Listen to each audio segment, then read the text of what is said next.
Maşa o da şu. Bu iş değil. Elhamdülillah. Maşallah. Bu da o ega. Dik dur hem oğlan. Bu da aldı. Bir şey var. Elhamdülillah. Dengede okşu. Konak çöçür derken Ayşe do. Yakin. Gerilderken aldı. Sever hakik çok güzel. Ha. Korkayken de olsa işte Maşallah doğru işte. İşte yürütüyor kızı kızım. O yürütü hudu hoş, şumu açtı hoş. Yok. Seçen rağgoç kuzado halı. O meçe aşı hoşe. Okul aşı, uyut aşı. Ha. Hadi şey kavul ne diyor ya. Evet, Hiç hoş aldığını işte dadı erdi o dört hoşim. Hangi arkadaşı? Kızlar yut adır ya. Nere ha.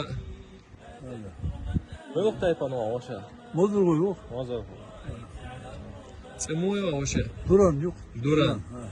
Tolkumatta yut. Noçu mo sen kız büyüse hoşe. حوار ما تخلع قوزة دوقة يعقوز حوار أنوشة. Så det där vi en hockeyskor, gifter vi en. Ta gjort ta bok gifter bok. Fin så att något ju sex vet så is det så så kan jag där och la sig där så. Var så la. Şey buhlak al verir så bok çeker bir son on çeker bir ve en mettiğim rahatsın yurta ha.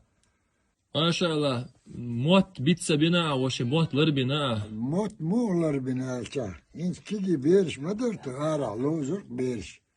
Bülkiya lozur, dağçına soğutsun lozur. Türk olmakta hoşun doş alır o, tanans alır.